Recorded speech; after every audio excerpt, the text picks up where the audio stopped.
Welcome welcome welcome guys, कैसे हैं सभी लोग। वेलकम वेलकम वेलकम यार, अपनी एसएसटी की सेकंड क्लास के अंदर आप सभी का बहुत बहुत बहुत स्वागत है। हार्दिक स्वागत आप सभी का। फटाफट सारे लोग जुड़ जाइए। हेलो हेलो हेलो, क्या मेरी आवाज क्लियर है? क्या मेरी आवाज आ रही है? Good evening good evening good evening. Hello hello hello, कैसे हैं सभी लोग? सबका बहुत बहुत स्वागत। हाँ जी हाँ जी हाँ जी हाँ। तो यार, जैसा कि हमने गाइस पिछली क्लास में चैप्टर स्टार्ट किया था, शेपिंग ऑफ अर्थ सरफेस। अर्थ का कहां से सर? मुझे यहाँ पे देखो, ये किडनैप करके कोने में लगा के मेरी क्लास भी लोगे क्या सर आपका सर इन बच्चों का प्यार आपको इस कैच से भी छुड़वाला है सर। ये क्या है सर? मतलब आप बच्चों को मैथ्स भी पढ़ाओगे, एसएसटी भी पढ़ाओगे सर? ऐसा ना करो सर। सर अभी मैंने आपकी पिछली क्लास देखी थी तो मैं सोच रहा था रिवीजन तक तो मैं करा दूंगा। देखो हाँ। उसके बाद मैं आपको बोला था उतनी देर में आप छूट जाओगे तो हाँ। आपको दे दूंगा। रिवीजन कराने का मैं सोच रहा था आपकी क्लास से पढ़ के नहीं करा सर, दूं। मैं आ गया हूँ, प्लीज मेरे पेट पे लात मत मारिए सर। ये खोल दीजिए सर। अरे मुझे सर आजाद कर यार दो। आप पढ़ो सर। ये किसका फ्रेंडशिप बैंड है सर? सर वो तो ऐसे बांध देते लोग मुझे चलते फिरते। सर को बहुत फ्रेंडशिप बैंड मिलते रहते हैं थोड़ा। हाँ सर का ऑरा काफी ज्यादा है, बाकी स्मार्ट तो सर अपने अरे यार उदय भाई, और रुके नहीं, रुक रहा हूँ क्या AI मैं? से बनाई ना? एआई नहीं है सर, नेचुरल ब्यूटी है सर। Natural beauty. अभी सर ये मैथ्स पढ़ के आए हैं, मुझे लग रहा है ये थोड़े ना उसके मूड में होंगे, क्या कहते हैं, थोड़ा इंटरेस्टिंग कहानी होंगे। हाँ। अब आप इसमें सुनाई दोगे, मुझे लग रहा है एसएसटी में तो कहानी ही होती है ना। बस सर कहानी तो है सर, हमारा और काम ही क्या है सर? हम थोड़ी सब्जेक्ट पढ़ा रहे हैं, सब्जेक्ट तो मैथ्स है सर। ज्यादा देर में रुकूंगा नहीं, क्योंकि सर का ना एक वो है, जो कोई दूसरा टीचर घुसता है तो सर सवाल पूछ लेते हैं एसएसटी का भी। तो मैं अपनी और बेइज्जती नहीं करा सकता हूँ। मिलते हैं सर अब। पढ़ाओ इनको ठीक है पढ़ाओ। Sir, thank you lipstick so किसको मच लगा रखी है सर। वो तो पुरानी क्लास की बच्चों को याद आ जाती है। लगाते थे क्या? ठीक है sir, thank you so much sir. मिलते हैं फिर अपन। Okay sir ji. Bye bye bye bye. Hello बच्चों, क्या हाल चाल? कैसे हैं आप लोग? क्या आप लोग एक्साइटेड है आज एसएसटी की दूसरी क्लास के लिए? आज हम लोग एसएसटी की दूसरी क्लास करने जा रहे हैं। पिछली क्लास किस किस बच्चे ने देखी थी? जरा सारे बच्चे मुझे चैट में बताइए, किस किस बच्चे ने पिछली क्लास देखी थी। हाउ मेनी बालक वॉच्ड प्रीवियस क्लास? जो हमने पिछली क्लास दोस्तों बैच यूट्यूब पे करी थी, वो कितने बच्चों ने देखी थी? एक बार चैट में वो सारे बच्चे लिख दो। जिनने पढ़ी थी वो मी लिखेंगे, जिनने नहीं पढ़ी थी वो लिखेंगे नो। बताइए, बताओ बताओ बताओ बताओ बताओ, कितने बालकों ने पिछली क्लास पढ़ी थी? Let's go. बहुत सारे बच्चे ऐसे हैं हमारे जो पिछली क्लास में भी पढ़ के आ चुके हैं। जो बच्चे पिछली क्लास में नहीं थे, मैं उनको बता दूं, मैं हूं आपका होस्ट, आपका दोस्त सिद्धार्थ शर्मा। बच्चे प्यार से मुझे सिड सर बुलाते हैं। पिछली क्लास में हम लोगों ने ज्योग्राफी का पहला चैप्टर यानी कि shaping of earth surface start किया था। बहुत सारे बच्चों का यह डाउट था कि सर एनसीईआरटी तो रिलीज हुई नहीं है, क्या पढ़ा रहे हो? तो मैंने आपको तब भी बताया था कि हमने एनसीईआरटी का कई वेट किया, हर आधे घंटे में जा जाके वेबसाइट को रिफ्रेश किया, लेकिन कुछ पता ही नहीं चल रहा था। फिर मैंने आपके सिलेबस को एनालाइज किया और मैंने कहा मैं पढ़ाना शुरू करता हूं एडवांस लेवल पे। इससे क्या होगा, हम यहां पढ़ रहे हैं और जब भी आपकी एनसीईआरटी आएगी वो यहां आएगी। तो मेरी आपको गारंटी है कि आप जो टाइम मुझे दे रहे हो वो टाइम में वेस्ट नहीं होने दूंगा। एक एक चीज, एक एक कंटेंट मैं ऐसा निकाल के लाया हूं जो आपके बहुत काम आएगा दोस्तों। क्लियर हो गया? अगर आपने पिछली क्लास नहीं देखी है तो नीव वाईटी चैनल पे हमारी पिछली क्लास पड़ी हुई है, आप जाइए वहां पे क्लास देखिए और कमेंट पे लिख के आइए कि हां सर अब हमने देख लिया। आज की क्लास में हम पढ़ने क्या वाले हैं दोस्तों? आज की क्लास में हम 3 चीजें पढ़ने वाले हैं। मुझे नहीं लगता 3 चीजें हो पाएंगी। पहले तो मैं सबसे पहले आपको एक्सटर्नल प्रोसेसेस के बारे में पढ़ाऊंगा कि भाई साहब वेदरिंग क्या हो है, इरोजन क्या होता है और मास मूवमेंट क्या होता है। उसके बाद हम पढ़ेंगे एजेंट्स ऑफ डेन्यूडेशन के बारे में। लिख के तो लाया हूं कि तीसरा एक और पॉइंट पढ़ाऊंगा which is major landforms of the earth, लेकिन मुझे लगता नहीं है कि मैं ये वाला काम पूरा कर पाऊंगा। लेकिन इससे पहले मैं आज की क्लास को आगे बढ़ाऊं, क्यों ना पिछली क्लास का एक फटाफट से रिवीजन हो जाए। कितने बच्चे ये चाहते हैं कि पिछली क्लास का एक रिवीजन हो जाए? सर पिछली क्लास में आपने जो पढ़ाया था एक बार रिवाइज करा दोगे ना तो आपकी शादी बहुत अच्छी कन्या से होगी। कितने बच्चे ये चाहते हैं? जो बच्चे चाहते हैं एक बार रिवीजन हो जाए वो सारे बच्चे एक बार चैट में यस लिखिए। बहुत बढ़िया बहुत बढ़िया बहुत बढ़िया, बच्चों के यस आ गए हैं, इसका मतलब हमें रिवीजन तो करा देना चाहिए। तो दोस्तों हमने पिछली क्लास में सबसे पहले मैंने आपको बताया था कि सन कैसे बना था और बताया था प्लैनेट्स कैसे बने थे। पिछली क्लास में मैंने आपको बताया था कि क्लाउड हुआ करता था और उस क्लाउड का नाम था सोलार नेब्यूला। सोलार नेब्यूला, ये जो सोलार नेब्यूला नाम का क्लाउड हुआ करता था, इसमें 2 चीजें थी।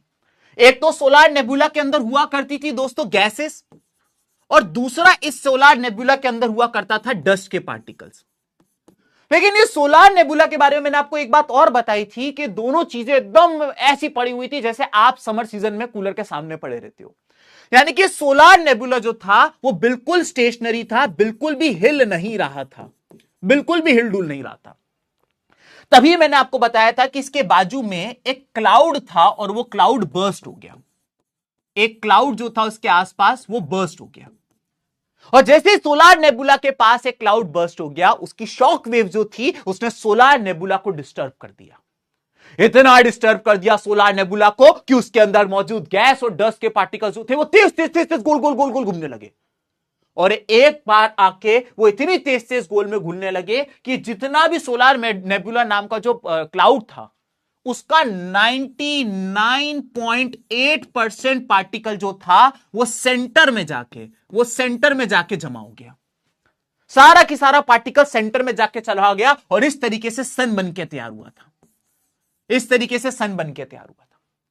लेकिन सर 99.8% पार्टिकल अंदर चला गया, एक बड़ा सा धमाका हुआ, सन बन गया, समझ में आता है। लेकिन 0.2% का क्या हुआ? तो मैंने आपको बताया था कि जो बचा हुआ 0.2% एरिया था, जो 0.2% मास था, जो 0.2% डस्ट के पार्टिकल थे, वो बाहर की तरफ निकले।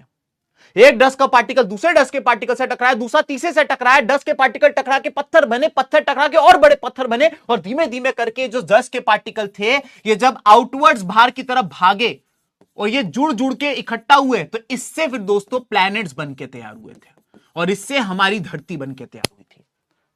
क्या आपको ये वाली चीज याद है? ये वाली चीज आपको याद हो गई कि दोस्तों किस तरीके से हमारे क्लाउड से सन बना और फिर किस तरीके से प्लैनेट बना, धरती बनी। ये हम लोगों ने पिछली क्लास में सबसे पहले पढ़ा था। फिर मैंने आप लोगों को अगर आपको यह समझ में आ गया तो एक बार सारे बच्चे चैट में थम्स अप दीजिए। इसके बाद मैंने आपको बताया था कि किस तरीके से मेरे बच्चों, किस तरीके से धरती का इंटरनल स्ट्रक्चर की बात करें तो सबसे पहले धरती के बीचों बीच में एक चीज होती है, उसे कहते हैं इनर कोर। इसके बाद अगर आप आगे जाएं, इनर कोर से अगर आप आगे जाएं तो आप पाएंगे, आपको देखने को मिलेगा आउटर कोर, आपको देखने को मिलेगा आउटर कोर। ठीक है, आउटर कोर के भी अगर आप बाहर चले जाएं तो आपको देखने को मिलेगा मेंटल। ठीक है, और अगर आप इसके भी बाहर चले जाएं तो आपको देखने को मिलेगा दोस्तों क्रस्ट, आपको देखने को मिलेगा क्रस्ट। ठीक है, तो जैसा कि मैंने आपको बताया था कि अगर हम इंटरनल स्ट्रक्चर की बात करें तो सबसे अंदर आपको देखने को मिलेगा इनर कोर। ये आप देख सकते हैं, ये सबसे अंदर जो आपको दिख रहा है ये है आपका इनर कोर। इनर कोर से थोड़ा सा बाहर आओगे तो आपको देखने को मिलेगा आउटर कोर।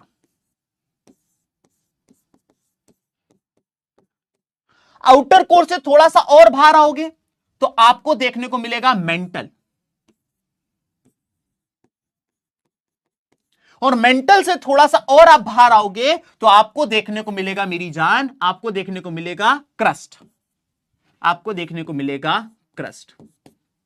ठीक है, तो ये चार सरफेस मैंने आपको बताई थी कि चार इंटरनल स्ट्रक्चर के अंदर ये चार चीजें होती हैं। ठीक है, सबसे पहले हम बात करते हैं क्रस्ट की। मैंने कहा था क्रस्ट वो होता है जो लाइफ को सस्टेन करके रखता है धरती के अंदर। ये क्रस्ट ही है जिसपे तुम खड़े हो, ये क्रस्ट ही है जिसपे तुम खेती करते हो, ये क्रस्ट ही है जिसपे नदियां बहती हैं, ये क्रस्ट ही है जिसपे पहाड़ बसते हैं। सारी चीजें क्रस्ट पर मौजूद है, सारे कॉन्टिनेंट, सारे ओशन, सब कुछ क्रस्ट के ऊपर है। मैंने आपको बताया कि क्रस्ट की थिकनेस भी सेम नहीं होती है। मैंने आपको बताया था कि अगर आप क्रस्ट की बात करें दोस्त तो क्रस्ट की कॉन्टिनेंट में थिकनेस 5 किलोमीटर के आसपास होती है, 5 किलोमीटर के आसपास, सॉरी कॉन्टिनेंट में इसकी थिकनेस जो होती है वो 40 किलोमीटर के आसपास होती है। ठीक है, वहीं ओशन साइड चले जाएं तो ओशन साइड में जो उसकी थिकनेस होती है वो 5 किलोमीटर होती है। ये सारी बातें मैंने आपको क्रस्ट के बारे में बताई थी। क्रस्ट के जस्ट नीचे आ जाते हैं तो मैंने आपको बताया था मेंटल होता है, और अगर आप मेंटल की बात करें तो मैंने मेंटल के बारे में बताया था कि इसकी थिकनेस सबसे ज्यादा होती है, 2900 किलोमीटर के आसपास इसकी थिकनेस होती है। ठीक है, मेंटल के अंदर एक चीज एक लेयर होती है जिसे कहा जाता है एस्थीनोस्फीयर। एस्थीनोस्फीयर कायदे से मेंटल का पार्ट है, लेकिन एस्थीनोस्फीयर के तुरंत बाद क्रस्ट चालू हो जाता है। मैंने यहां से आपको एक एमसीक्यू भी कराया था। क्या कोई मुझे बता सकता है कि दोस्तों क्रस्ट और मेंटल के बीच की जो बाउंड्री होती है उसे क्या कहते हैं? क्रस्ट और मेंटल के बीच की जो बाउंड्री होती है उसे क्या कहते हैं? चैट में जरा बताइए। वेरी गुड दोस्तों, वेरी गुड दोस्तों। एस्थीनोस्फेयर जो होता है वो सेमी फ्लूइड होता है, एक बच्चे ने लिखा भी है, और इसी के ऊपर लिथोस्फेयर जो होती है वो फ्लोट कर रही होती है। तो ये सारी बातें हमने एस्थीनोस्फेयर के बारे में पढ़ी थी। उसके बाद मैंने आपको बताया था आउटर कोर के बारे में। आउटर कोर जो होता है वो लिक्विड फॉर्म में होता है, और आउटर कोर में ज्यादातर आपको जो चीज देखने को मिलेगी वो दिखेगा आपको आयरन। और लास्ट मैंने आपको इनर कोर के बारे में बताया था कि जो इनर कोर जो होता है वो सॉलिड होता है। इनर कोर में आपको आयरन के साथ साथ निकल देखने को मिलेगा, और इनर कोर ही वो होता है जिसके कारण धरती एक बड़े से मैग्नेट की तरह बिहेव करती है। ये सारी चीजें इंटरनल स्ट्रक्चर की मैंने आप लोगों को पिछली क्लास में बता दी थी, और बहुत ही प्यारा आप बच्चों का परफॉर्मेंस है। मोहरोविचिक डिसकंटिन्यूटी सारे बच्चे लिख रहे हैं, बेहतरीन बेहतरीन बेहतरीन। दोस्तों मुझे आपसे बस एक चीज चाहिए, मैं सब करा देगा, क्लास हुए टाइम हुआ है मैं तेरे को रिवीजन करा देगा, क्लास में इंपॉर्टेंट क्वेश्चन करा देगा, क्लास में प्रैक्टिस करा देगा, एक एक डिटेल बता दूंगा। बस मुझे एक चीज चाहिए, वो है डिसिप्लिन और कंसिस्टेंटी। आप कंसिस्टेंट रहिए, क्लास में डेली आइए, पुरानी क्लास एक बार रिवाइज करके आइए। आप 9th 10th बस सारी जिम्मेदारी मुझ पे छोड़ दीजिए, सारी जिम्मेदारी मुझ पे छोड़ दीजिए 9th और 10th की। मैं आपको गारंटी से बता रहा हूं कि आप जितना भी परसेंट स्कोर करना चाहते हो आपको मिलेगा, बस आप मुझ पे भरोसा रखिएगा। ये सारी चीजें पढ़ने के बाद मैंने आपको टेक्टोनिक प्लेट्स की थ्योरी पढ़ाई थी। टेक्टोनिक प्लेट्स की थ्योरी की अगर हम बात करें तो सबसे पहले प्लेट टेक्टोनिक थ्योरी मैंने आप लोग को बताई थी। प्लेट टेक्टोनिक थ्योरी, अगर आप प्लेट टेक्टोनिक थ्योरी की बात करें तो ये प्लेट टेक्टोनिक थ्योरी वैगनर लेकर आया था, वैगनर साहब लेकर आए थे। और वैगनर ने ये थ्योरी के टाइम पे बोला था, वैगनर ने ये थ्योरी के टाइम पे बोला था कि दुनिया आज से हजारों साल पहले, 300 मिलियन साल पहले, दुनिया एक सिंगल लैंडमास में बनी हुई थी। 300 मिलियन ईयर्स अगो एक जमीन का टुकड़ा था, एक जमीन का टुकड़ा, और उसका नाम था पेंजिया। ठीक है, एक जमीन का टुकड़ा था और उसका नाम था पेंजिया। फिर 100 मिलियन साल बाद, यानी कि आज से 200 मिलियन साल पहले, वो एक जमीन का टुकड़ा जो था वो दो जमीन के टुकड़ों में बटा। एक का नाम था गोंडवाना लैंड और दूसरे का नाम था यूरेशिया।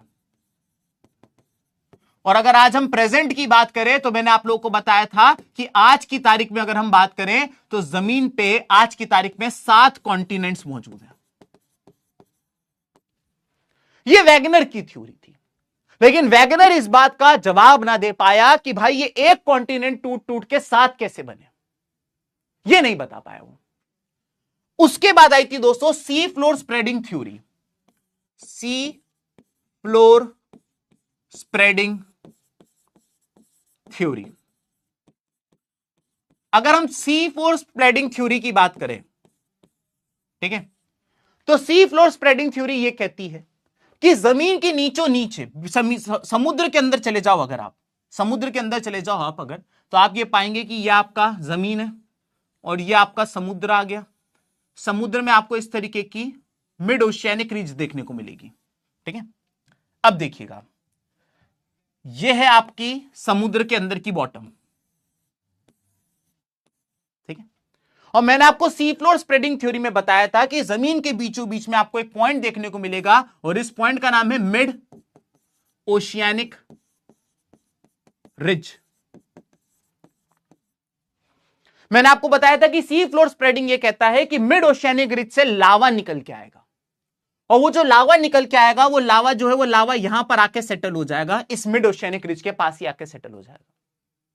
फिर जब नया लावा निकल के आएगा तो ये पुराना वाला लावा, जब नया लावा निकल के आएगा और ये वाला नया वाला लावा यहां पर आके जमा होगा, तो जो पुराना वाला लावा है वो नए वाले लावे से आगे की तरफ धकेल दिया जाएगा और पुराना वाला लावा इधर आ जाएगा। उसके बाद मैंने आपको बताया था कि इसके बाद अगर और लावा निकलेगा इस मिड ओशियानिक रिज से, तो वो ये वाले को भी आगे धकेल देगा और ये नया वाला लावा इधर आ जाएगा, ग्रीन वाला और आगे बढ़ जाएगा, और रेड वाला सबसे आगे बढ़ जाएगा। इसी कारण आप ये पाएंगे कि मिड ओशियानिक रिज ये कहती थी कि अगर आप जाएं तो आप ये पाएंगे कि न्यू यहां पे यंग रॉक्स आपको यहां देखने को मिलेंगी, यंग रॉक्स जिनकी उम्र कम है, क्योंकि ये अभी अभी जो यहां से निकलेगा वो यहीं आके बन जाएगा।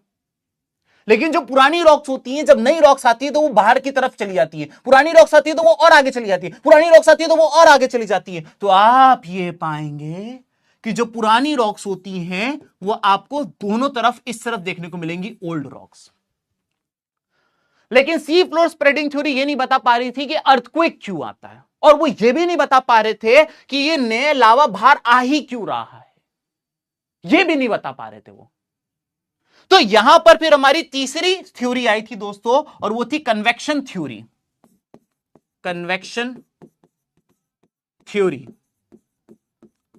और कन्वेक्शन थ्योरी ने मुझे यह बात बताई थी कि जब भी आप कोई चीज को गर्म करते हो, तो जब भी आप किसी चीज को हीट करते हो तो हीट करने पर वो ऊपर की तरफ आता है, राइज करता है। जैसे दूध गर्म करते हो तो दूध उबलता है तो दूध ऊपर आता है, लेकिन जैसे ही वो ठंडा हो जाता है, जैसे ही वो कोल्ड हो जाता है, वो वापस से सेटल डाउन हो जाता है। और इसी कारण इस थ्योरी ने यह बात बोली थी कि भाई साहब ये जो नया नया लावा निकल रहा है वो इसीलिए निकल रहा है कि धरती का जो इंटीरियर पार्ट है वो बहुत गर्म है, और जब भी कोई चीज गर्म होती है तो वो राइज होती है, इसलिए लावा राइज होकर बाहर निकल के आता है और इस मिड ओशियनिक रिज से निकल के आता है।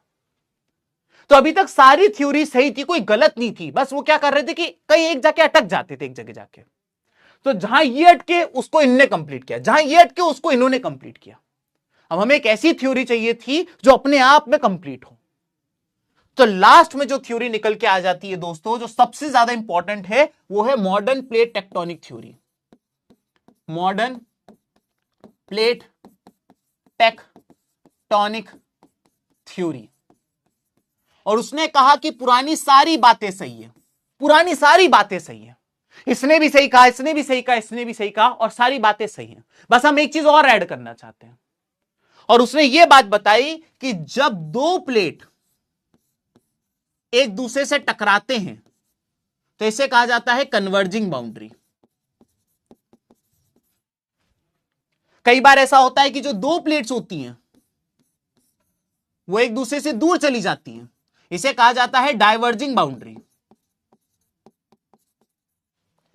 और कई बार ऐसा होता है कि दो प्लेट एक दूसरे से रगड़ खाती हैं, इसको कहा जाता है, इसको कहा जाता है, जब दो प्लेट एक दूसरे से रगड़ खाती हैं तो जब दो प्लेट एक दूसरे से रगड़ खाती हैं तो उसको कहा जाता है ट्रांसफॉर्म बाउंड्री। ठीक है, ये मैंने आप लोगों को पिछली क्लास में सब बता दिया था। एक बच्चा कह रहा है सर अर्थक्वेक कैसे आता है, वो सब अपन आज अगली क्लास में पढ़ेंगे, लेकिन इतना मैंने आप लोगों को पिछली क्लास में बता दिया था, एक ये बता दिया था और एक ये बता दिया था। इतना समझ में आया। और अगर देखो मैंने आप लोगों के लिए 15 मिनट लिए मैंने आप लोग के, लेकिन इन 15 मिनट के अंदर मैंने पूरा रिवाइज करा दिया पिछला 1.5 घंटा। मेहनत लगी है, मेरी भी मेहनत लगी है, आपकी भी, लेकिन 15 मिनट के अंदर हमने 1.5 घंटा रिवाइज किया दोस्तों। तो अगर आपको ये पूरा समझ में आ गया, पुरानी पिछली क्लास पूरी याद आ गई, तो एक बार सारे बालक मुझे थम्स अप देकर बताइए जरा, एक बार सारे बच्चे थम्स अप देकर बताइए।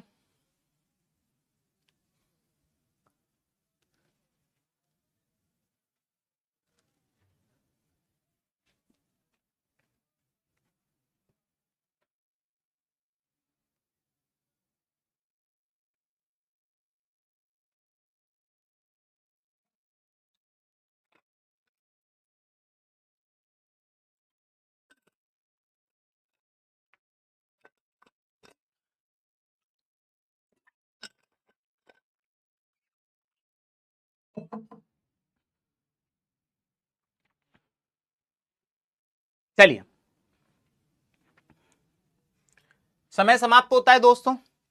अगर 80% से ज्यादा बच्चों ने कहा होगा कि सर आपने जो भी पूरा पढ़ाया वो समझ में आ गया, तो मेरी 1 साल में शादी हो जाएगी। लेकिन अगर 80% से कम बच्चों ने कहा होगा कि सर मजा नहीं आया, समझ नहीं आया, तो मेरी शादी को 1 साल से और ज्यादा लगेगा। भगवान प्लीज 80% से ज्यादा बच्चों ने कहा समझ में आ गया है। चलो रिजल्ट देखते दोस्तों, मोमेंट ऑफ ट्रूथ। और लग रहा है अगले ही महीने शादी होने वाली है तुम्हारे भाई की। यस, 97% बच्चों ने कहा है उनको समझ में आ गया है। ये तो बहुत तगड़ी बात हो गई है। ऐसा रिजल्ट, क्या बात है दोस्तों। एक बच्चा कह रहा है पहले बताया होता सब थम्स डाउन करते। यार तुम कैसे मेरे दुश्मन मुस्मन हो क्या यार, चाहते नहीं हो कि भाई का घर बसे है।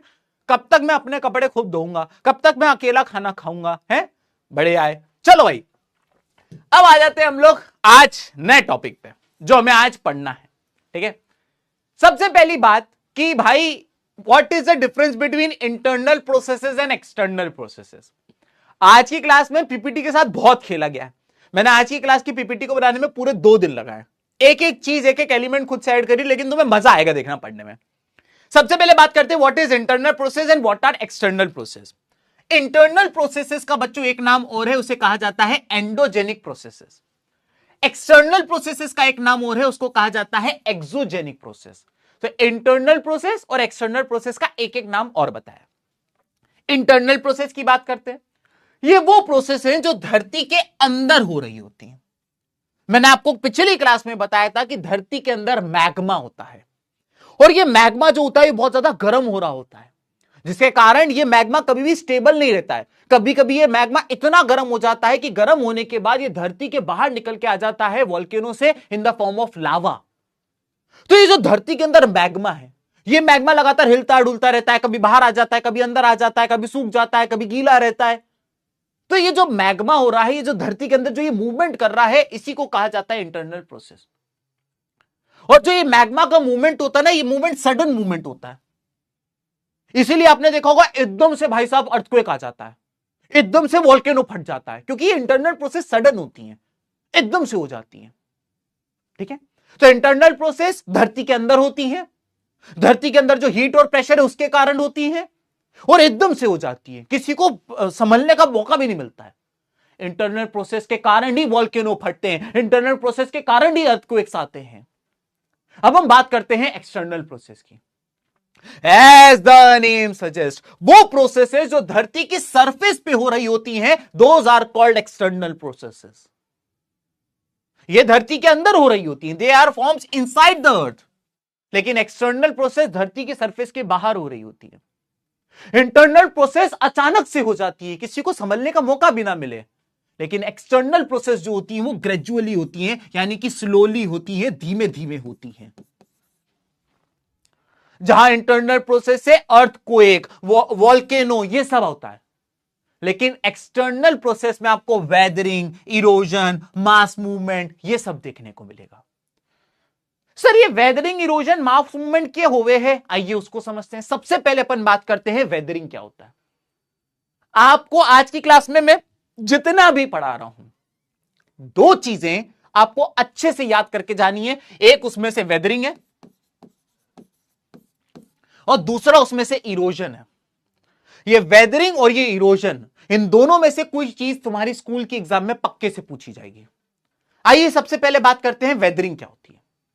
अब अगर हम वेदरिंग की बात करें तो सबसे पहली बात ये बताई गई, the process by which rocks expose on the surface get broken into smaller pieces. वो प्रोसेस जिसमें धरती की सरफेस पे जो रॉक्स मौजूद हैं वो छोटे छोटे पीसेस में टूट जाती हैं, छोटे छोटे पीसेस में टूट जाती हैं, उसे वेदरिंग कहा जाता है। पत्थर, धरती की सरफेस पे पत्थर रखे थे, बड़े बड़े पत्थर टूट के छोटे बन गए, छोटे पत्थर टूट के और छोटे बन गए, और छोटे पत्थर टूट के मट्टी बन गए। तो ये जो प्रोसेस होती है जिससे बड़े पत्थर टूट के छोटे, छोटे टूट के और छोटे टूट के मट्टी बन जाते हैं, इसी को कहा जाता है वेदरिंग। अब जो वेदरिंग होती है दोस्तों, वेदरिंग इन सिटू होती है। मैंने तुमको पिछली बार भी बताया था what is the meaning of इन सिटू। इन सिटू का मतलब होता है, इन सिटू का मतलब होता है जब आप कोई चीज ऑन साइट करते हो, जब कोई चीज ऑन साइट हो रही होती, वहीं हो रही होती है। On the other hand ex situ का मतलब होता है जब कोई चीज ऑफ द साइट हो रही होती है, ऑफ द साइट हो रही होती है। मान लेते हैं कि तुम मेरे घर आए, तुमने सेफ्टी पिन निकाली और तुमने मेरे घर का ताला खोला और तुमने फ्रिज खोला और फ्रिज के अंदर से तुमने केक निकाला। अब तुम्हारे पास 2 ऑप्शन है। एक ऑप्शन यह कि तुम केक वहीं बैठ के खा लो। अगर तुमने केक वहीं बैठ के खा लिया, it is called in Situ. On the other hand अगर तुम वो केक लेके भग लिए और अपने घर जाके चम्मच डाल के बढ़िया नेटफ्लिक्स देखते हुए केक खा रहे हो, तो उसको कहा जाएगा एक्सिटू, क्योंकि तुमने केक को उसकी साइड से हटाया और कहीं और ले जाके खाया।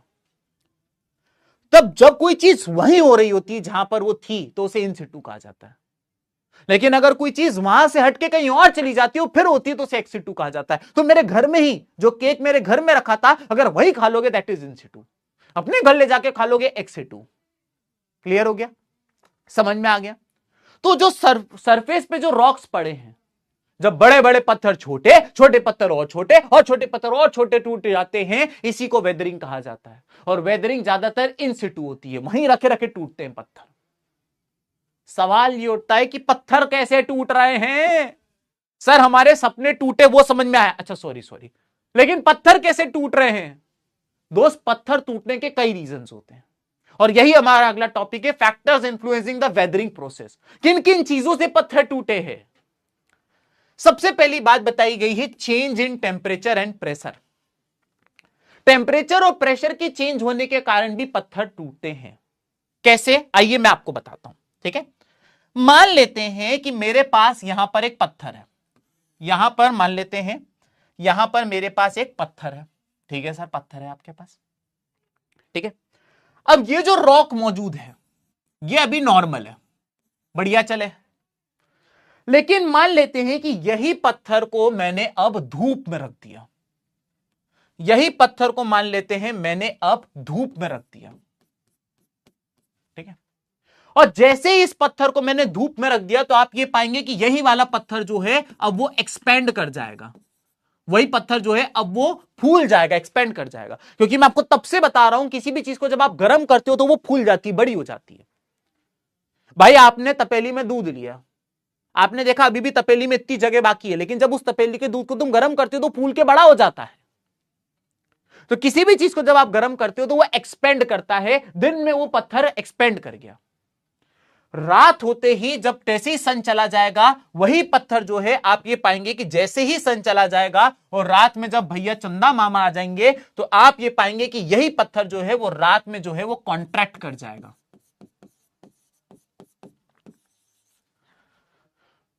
तो दिन में जो पत्थर एक्सपेंड किया, रात में वही पत्थर कॉन्ट्रैक्ट किया। दिन में वो पत्थर एक्सपेंड किया, रात में वो पत्थर कॉन्ट्रैक्ट किया। गर्मी में वो पत्थर बड़ा हो गया, ठंडी में वो पत्थर छोटा हो गया। जब एक बार पत्थर बड़ा और छोटा होता है, तो इससे पत्थर में क्रैक्स आते हैं, और जैसे ही पत्थर में क्रैक्स आते हैं वो पत्थर टूट जाता है। और तब से चीख चीख के यही तो बता रहा हूं कि जब एक पत्थर टूट जाए तो उसी को तो वेदरिंग कहा जाता है। तो अब पता चला किस तरीके से टेम्परेचर के चेंज के कारण भी पत्थर टूटते हैं। ठीक है, अब यहां पर एक कॉन्सेप्ट और समझना है तुमको, और ये कॉन्सेप्ट तुमको बहुत अच्छे से समझना पड़ेगा, क्योंकि ये आपके एग्जाम में पूछा जाएगा। सर ऐसा क्या कॉन्सेप्ट है? अगला जो यहां पर इसी के ऊपर जो एक बहुत इंपॉर्टेंट कॉन्सेप्ट आपकी एग्जाम में आएगा, बाद में मत बोलना सर बताते नहीं हो। मैं आपको एक गारंटी से एक बात बताना चाहता हूं। पिछले साल लगभग क्लास 10 सीबीएसई 24 लाख बच्चों ने एग्जाम दिया।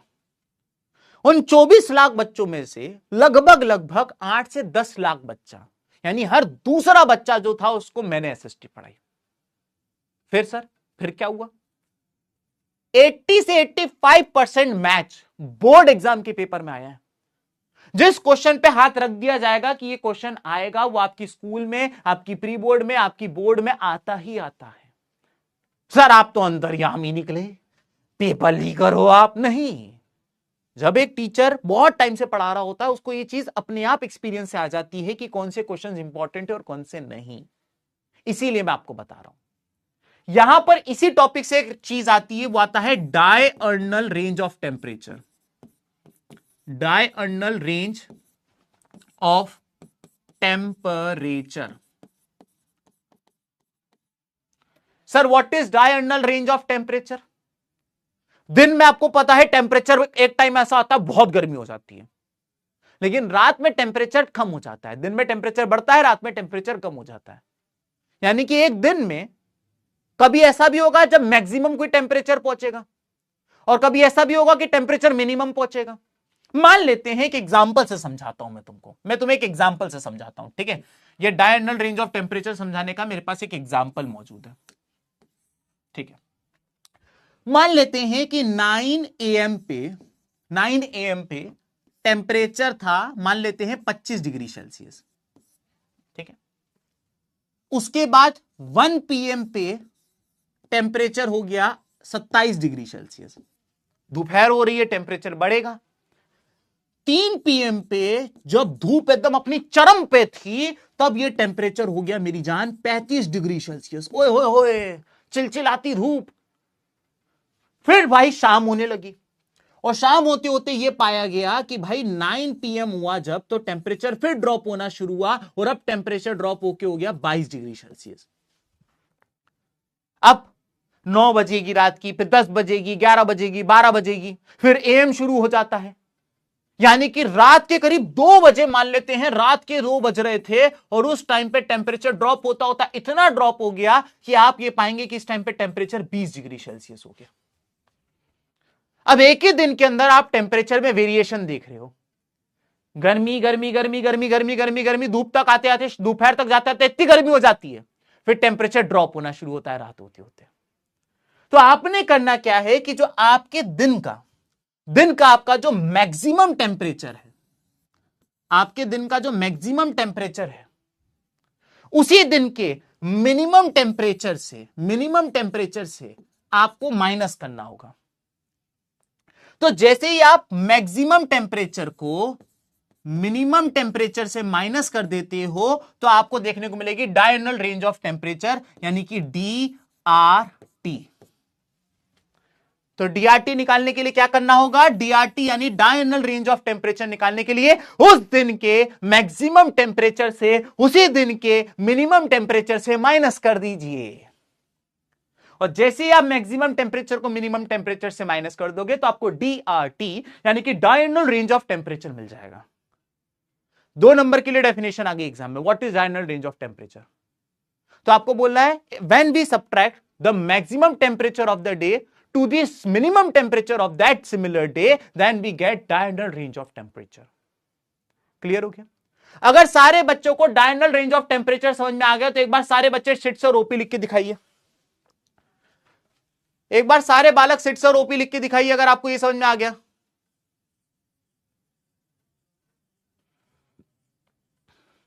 इतना समझ में आ गया तो एक बार सारे बच्चे सिट्स और ओपी लिख के दिखाइए।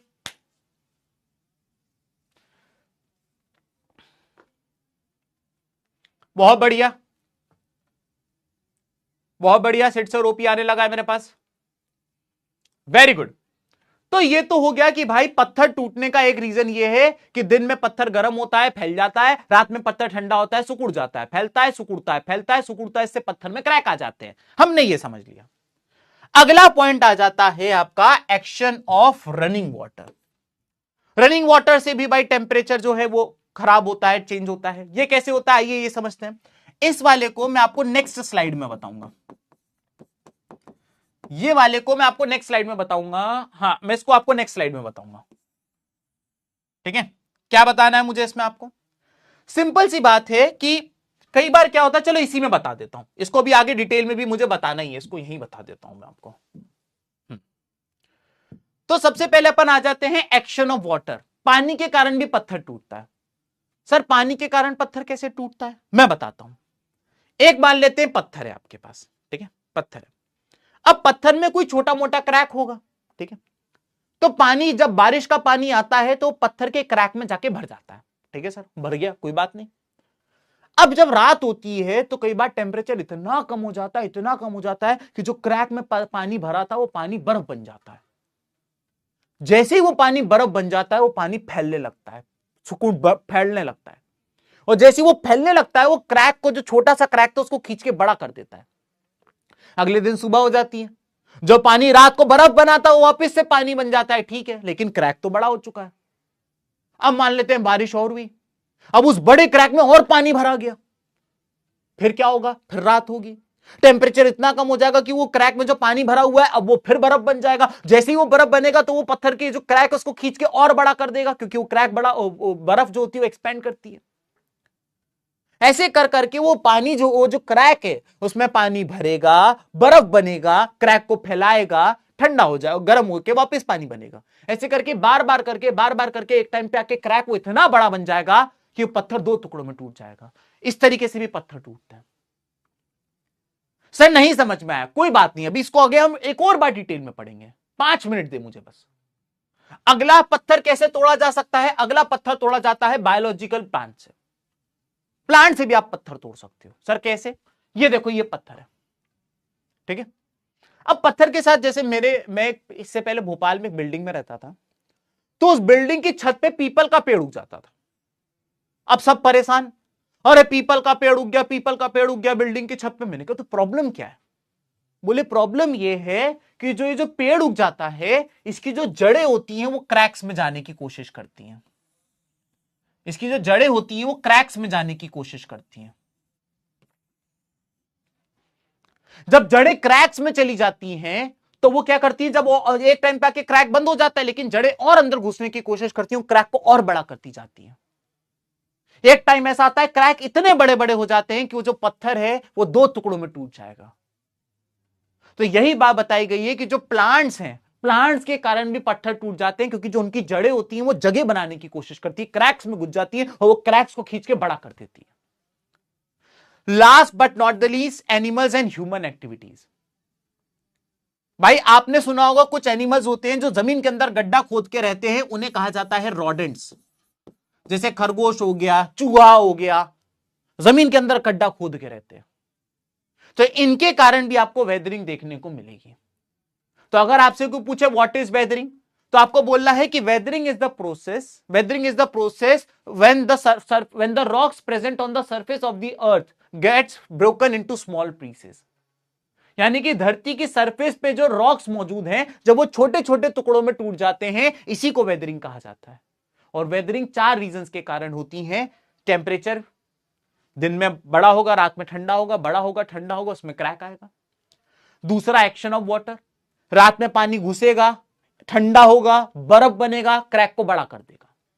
अगले दिन और पानी घुसेगा, बर्फ बनेगा, ठंडा होगा, क्रैक को और बड़ा कर देगा। क्रैक इतना बड़ा होगा पत्थर टूट जाएगा। पेड़ों की जड़ों के कारण भी होता है, जड़ें जगह बनाने की कोशिश करती हैं। और लास्ट आ जाता है एनिमल्स यानी रॉडेंट्स के कारण और हम ह्यूमंस के कारण। अगर आप सारे बच्चों को वेदरिंग समझ में आ गया तो एक बार सारे बच्चे यस लिख के दिखाइए कि सर हमें वेदरिंग समझ में आ गया। एक बार सारे बच्चे यस लिख के दिखाइए, यस लिख के दिखाइए।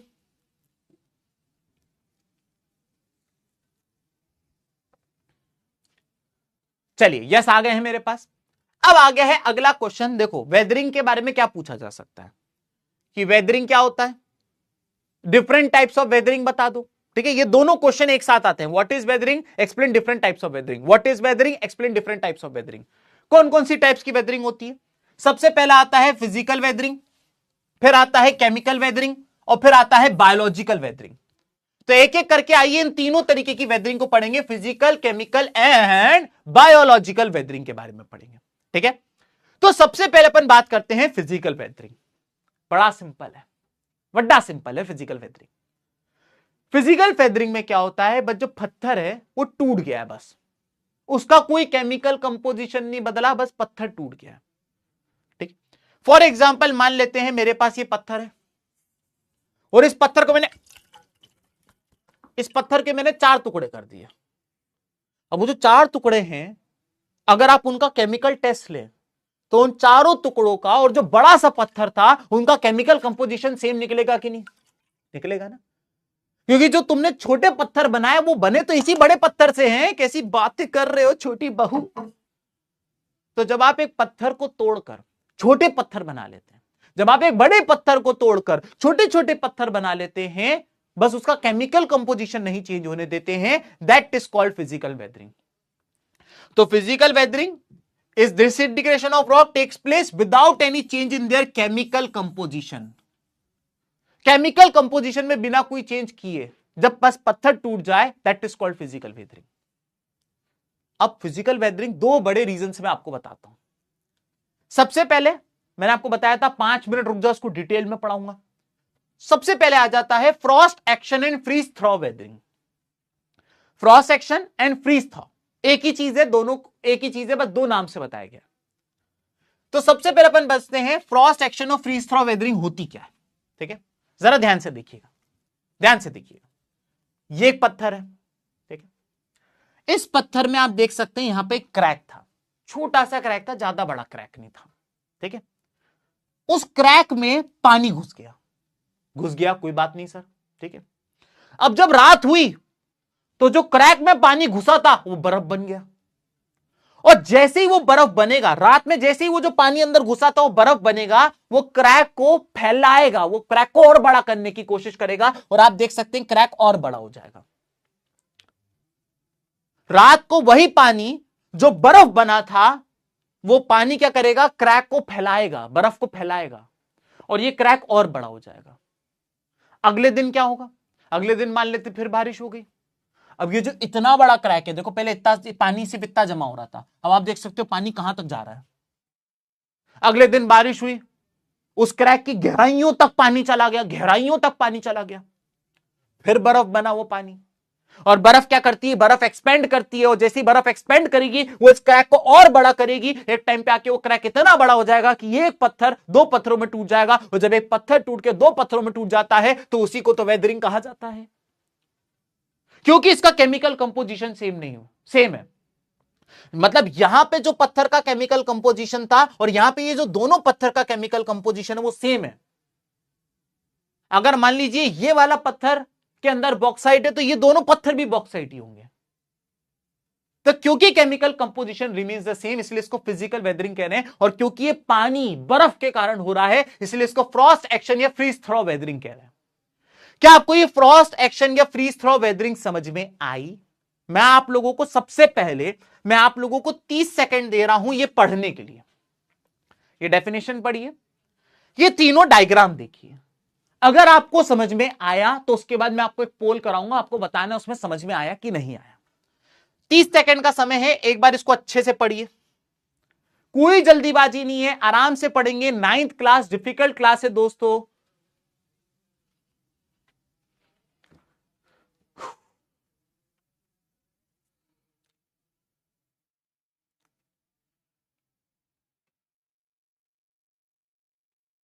आराम से पढ़िए, टेक योर टाइम।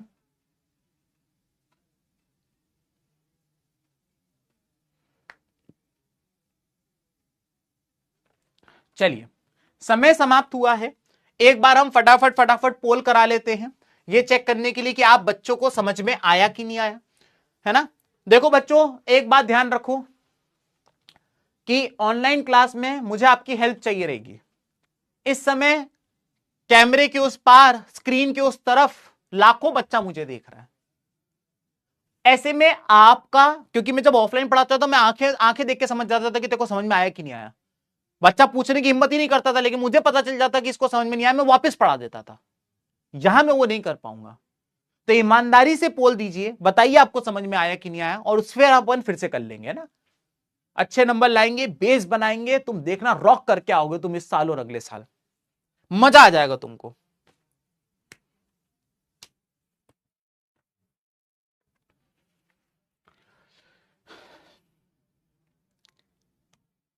और मैं रिजल्ट देख पा रहा हूं दोस्तों, 93% बच्चों को समझ में आ गया है। ये मेरे लिए बहुत बड़ी जीत है, अपने आप में डिफिकल्ट है ना। ये इंपॉर्टेंट है, इसलिए इसको कहीं इंपॉर्टेंट भी लिख लीजिएगा। इंपॉर्टेंट है ये बहुत, एग्जाम में अगर आएगा तो वो ये बोलेंगे फ्रीज थॉ वेदरिंग बताइए। 2 मार्क्स की इसकी डेफिनेशन आ जाएगी, 2 मार्क्स की फ्रीज थॉ वेदरिंग। ठीक है, तो याद रखिएगा। चलिए, इसके अलावा एक और होता है, उसे कहते हैं एक्सफोलिएशन। एक्सफोलिएशन की डेफिनेशन भी आपको 2 मार्क्स के लिए एग्जाम में आप एक्सपेक्ट कर सकते हैं। इसकी डेफिनेशन भी आपको 2 मार्क्स के लिए एग्जाम में पूछी जा सकती है, यह आपके लिए इंपॉर्टेंट है। What is exfoliation? ठीक है, एक्सफोलिएशन क्या होता है, आइए ये समझते हैं। सबसे पहली बात, मैं आपको थोड़ी देर पहले एक चीज बता रहा था कि जब भी आप किसी चीज को गर्म करेंगे, हीट करेंगे, तो वो चीज एक्सपेंड करती है, वो चीज फैलती है गर्म करने पर। हम ये बात पढ़ चुके हैं। जब भी आप किसी चीज को ठंडा करते हैं, कोल्ड करते हैं, तो वही चीज जो होती है वो कॉन्ट्रैक्ट करती है, यानी सिकुड़ती है। एक्सपेंड करना मतलब होता है बड़ा होना, कॉन्ट्रैक्ट करना मतलब होता है छोटा होना। Expand contract, expand contract, expand contract. ठीक है, चलो अब यही चीज एक्सफोलिएशन में बताई गई है। ये मेरा पत्थर है और ये पत्थर जो है वो दिन में पड़ा हुआ था सड़क पे, सूरज की गर्मी इस पत्थर पे पड़ी और ये पत्थर इतना गर्म हो गया, इतना गर्म हो गया कि मैं आपको क्या बताऊं।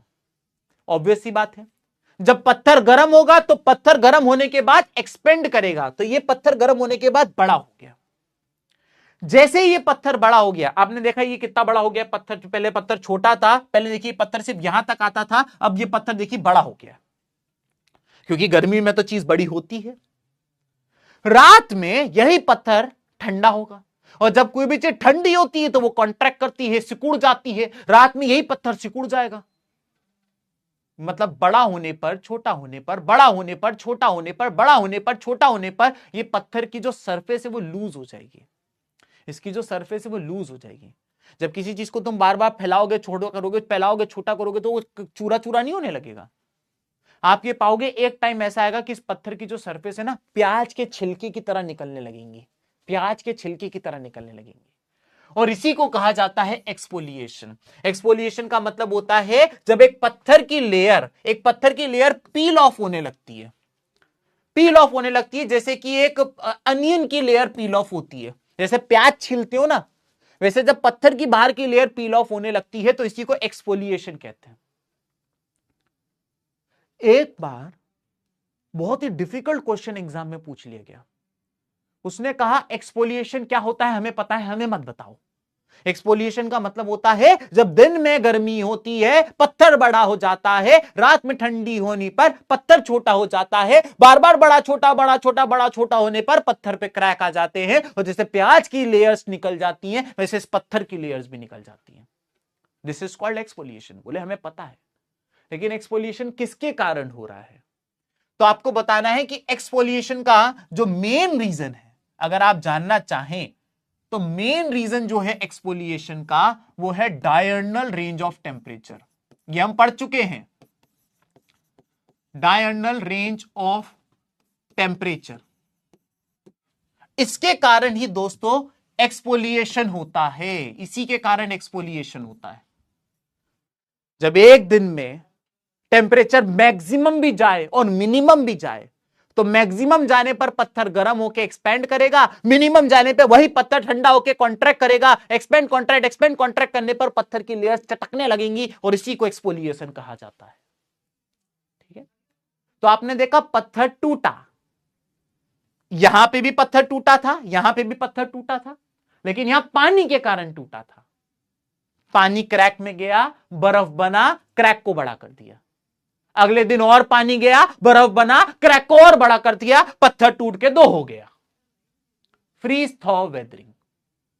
और अब मैंने आपको बताया कि किस तरीके से यह पत्थर टेम्परेचर में डिफरेंस के कारण हो रहा है चेंज। दिन में जब गर्मी होती है तो पत्थर बड़ा हो जाएगा, रात की ठंडी में पत्थर छोटा हो जाएगा, बड़ा छोटा होने पर पत्थर की जो लेयर है वो अनियन की लेयर की तरह पील ऑफ होने लगेंगी। This is called exfoliation. ठीक है, तो हमने यहां पे फिजिकल वेदरिंग पूरी समझ ली। आपको फिजिकल वेदरिंग सारे बच्चों को समझ में आ गई हो तो एक बार सारे बच्चे चैट में यस सर लिख के बता दो। अगर आपको फिजिकल वेदरिंग समझ में आ गई तो चैट पे एक बार सारे बच्चे यस सर लिख के दिखाइए। Yes sir.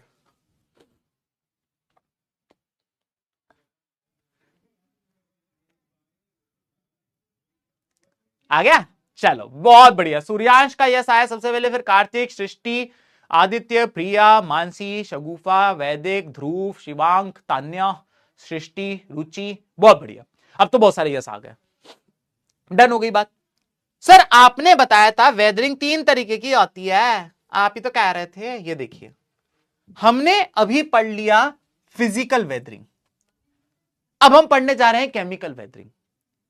मैंने आपको फिजिकल वेदरिंग में साफ कहा था कि पत्थर टूट गया है without any change in chemical composition, without any change in chemical composition पत्थर टूट गया है, that is physical weathering.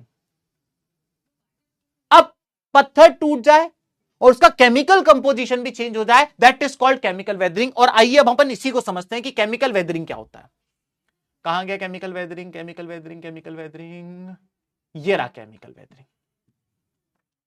Sir chemical weathering की डेफिनेशन तो बहुत बड़ी है, समझ ही नहीं आएगी, अभी समझाते हैं। दोस्त केमिकल वेदरिंग को समझने के लिए आप थोड़ा ध्यान से देखना पड़ेगा बस आपको।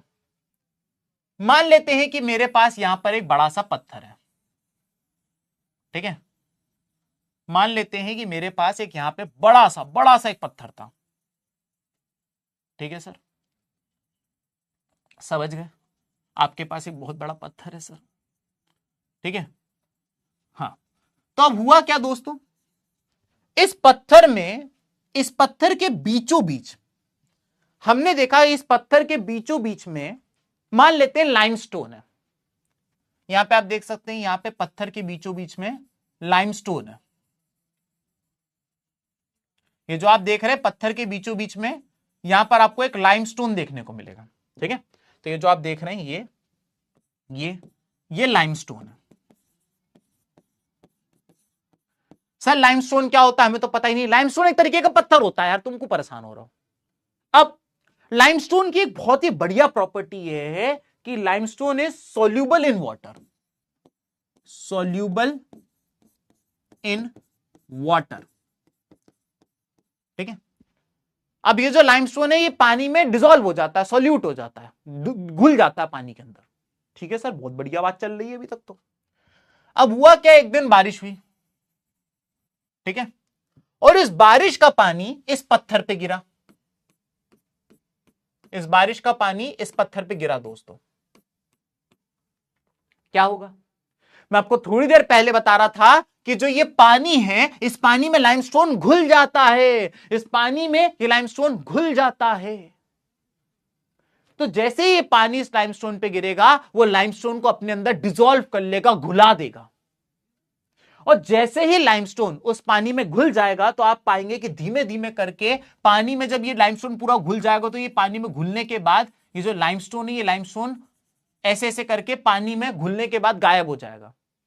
अब आप ये पाएंगे कि जो ये नीचे आप पानी देख रहे हैं, ये पानी, ये जो पानी यहां से होता हुआ नीचे आया, आप ये जो पानी देख रहे हैं, इसी पानी में अब आपको लाइमस्टोन घुला हुआ देखने को मिलेगा। पानी पूरा वो लाइमस्टोन बहा के ले गई, अपने अंदर घुला के ले गई। देखा आपने, इस पत्थर के अंदर, जिसके अंदर लाइमस्टोन पहले था, अब उस पत्थर के अंदर लाइमस्टोन नहीं है, क्योंकि पानी अपने साथ उसको घुला के ले गई। इस पत्थर में बीच में एक सुरंग बन गई, इस पत्थर में बीचों बीच में आप देख सकते हैं एक केव बन गई। एक क्या बन गई दोस्तों, एक केव बन गई। लेकिन एक बात नोटिस करी, पत्थर तो टूट गया। पहले एक बड़ा सा पत्थर हुआ करता था, वो टूट के दो पत्थरों में टूट गया। और जब पत्थर टूट जाता है तो इसी को तो वेदरिंग कहा जाता है। लेकिन इस वेदरिंग में एक बात खास है कि इसका केमिकल कंपोजिशन चेंज हो गया। कैसे? क्योंकि पहले इस पत्थर के पास लाइमस्टोन था, अब इस पत्थर के पास लाइमस्टोन नहीं है। पहले इस पत्थर के पास लाइमस्टोन था, अब इस पत्थर के पास लाइमस्टोन नहीं है। फिजिकल वेदरिंग में हमने देखा, आपने देखा, इस पत्थर के पास अगर पहले लाइमस्टोन था तो अभी भी लाइमस्टोन है, इसमें कोई चीज गायब नहीं हुई, बस वही पत्थर टूट के छोटे छोटे पत्थरों में बन गया। लेकिन यहां पर आप देख सकते हो कि एक पत्थर के पास पहले कोई चीज हुआ करती थी, अब उसके पास वो चीज नहीं है, क्योंकि पानी उसको घुला के ले गई। यह कहलाएगा दोस्तों केमिकल वेदरिंग। क्लियर हो गया? अब आपको समझ में आया केमिकल वेदरिंग क्या होता है? तो एक बार सारे बच्चे, जिन बच्चों को केमिकल वेदरिंग समझ में आ गया, वो सारे बच्चे चैट में लिखो ढाक की टिकी, ढा की टी हो जाए दोस्तों। एक बार चैट में ढाक की टिकी हो जाए जिन बच्चों को केमिकल वेदरिंग समझ में आ गया।